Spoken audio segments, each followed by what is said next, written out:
Bonsoir à toutes et à tous. Dieu nous bénisse.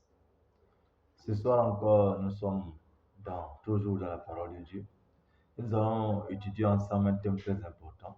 Abonnez-vous, voilà, et partagez massivement ces différentes vidéos-là, afin que des milliers de personnes soient sauvées et que les plus de personnes connaissent Christ.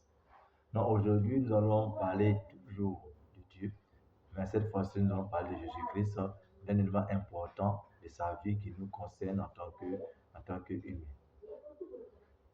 Donc aujourd'hui, nous allons voir la puissance du sang de Jésus. Pourquoi le sang de Jésus est-il puissant? Que signifie le sang de Jésus? Non, le fait que Jésus a coulé, le sang a coulé de la croix de Golgotha, qu'est-ce que cela signifie-t-il pour nous? Nous avons en première position les paroles et le sang de Jésus-Christ. Non, Jésus a dit beaucoup de paroles concernant son sang, voilà, et également aussi, voilà, qu'est-ce que ce sang-là? Pourquoi ce sang aussi est puissant? Première chose, nous allons prendre la puissance au niveau du sang de Jésus, Hébreux 9, verset 22. La Bible dit ceci.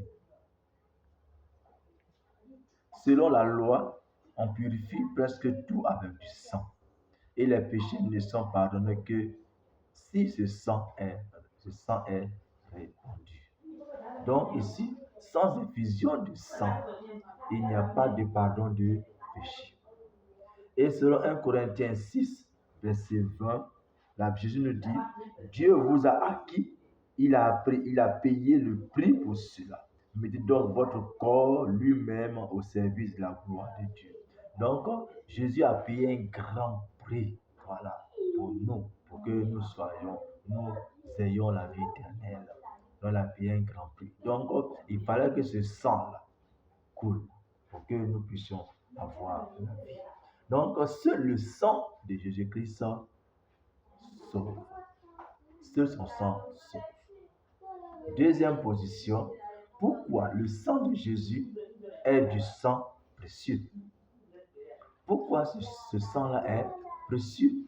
On va lire ensemble 1 Pierre, chapitre 1, verset 18 à 19. Il est écrit, vous savez en effet à quel prix vous avez été délivrés de la manière de vivre insensée que vos ancêtres vous avaient transmise. Ce ne fut pas au moyen des choses périssables comme l'argent ou l'or, non. Vous avez été délivrés par le sang précieux du Christ, sacrifié comme un agneau sans défaut et sans tache. Mais également encore, nous revenons encore à Hébreux 9, verset 11, vous pouvez lire Hébreux 9, verset 11 à 14, vous verrez aussi pourquoi le sang de Jésus-Christ est précieux. Donc, aucun autre sang, quelle que soit son importance, ne peut sauver. Nous avons vu au niveau du peuple d'Israël, voilà, on offrait des sacrifices d'animaux et on égorgeait les animaux et ce sang couvrait les péchés. Donc, selon Hébreux 10, verset 4, c'était le sang des taureaux, le sang des boucs, le sang des agneaux. Et selon Apocalypse 16, verset 6, c'était le sang des prophètes qui a été versé. Donc, tous ces différents sangs-là ne peuvent pas sauver une personne. Le seul sang qui peut sauver une personne, c'est le sang de Jésus-Christ. En troisième point, nous allons voir maintenant comment le sang de Jésus-Christ a acquis son importance. Comment il a acquis son importance? Voyons maintenant Lévitique verset 17. Lévitique 17, chapitre 17, verset 11 à 12. C'est dans le sang que réside verset 11, c'est dans le sang, voilà, que réside la vie d'une créature. Le Seigneur vous autorise à utiliser le sang sur l'autel pour obtenir le pardon